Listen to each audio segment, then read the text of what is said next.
Halo semuanya, assalamualaikum warahmatullahi wabarakatuh. Aku Ardi Firmanto Diftar, NM102.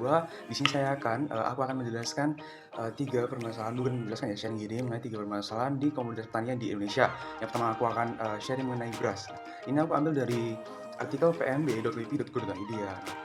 Indonesia ini sebenarnya krisis beras atau krisis petani. Nah, di sini artikelnya disambungkan dengan kebijakan impor beras di Indonesia ya. Nah, kebijakan impor beras yang baru-baru ini diperbincangkan sekitar 15.000 ton yang berasal dari Thailand dan juga Vietnam ini sudah diperbincangkan gitu ya. Nah, kebijakan kali ini itu di latar belakangnya terjadinya kelangkaan pasokan beras katanya seperti itu. Nah, hal ini mengapa bisa terjadi? Gitu.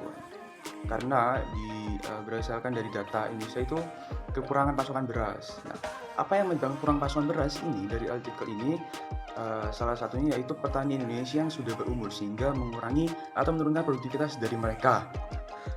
Petani Indonesia sekitar 80% ini sudah berusia lanjut sekitar 50 tahun ke atas gitu ya. Sehingga produktivitas mereka menurun tentunya. Solusinya itu perlu dilakukan regenerasi petani gitu ya. Jangan sering-sering melakukan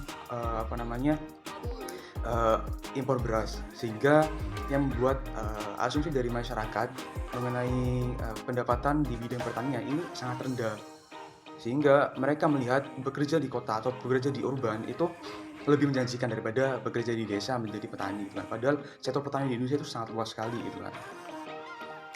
Lalu artikel yang kedua ini mengenai petani tebu. Jadi petani tebu di Malang ini dalam artikel ini majalah .tempo.co menjelaskan bahwasanya tidak menerima 100% dari pendapatannya atau tidak menerima 100% pendapatannya, hanya sekitar 60%.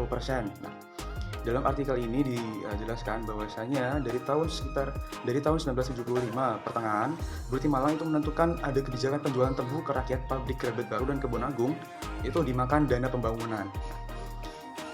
Dari dana pendapatan tersebut dipotong dana pembangunan sehingga terpotong banyak.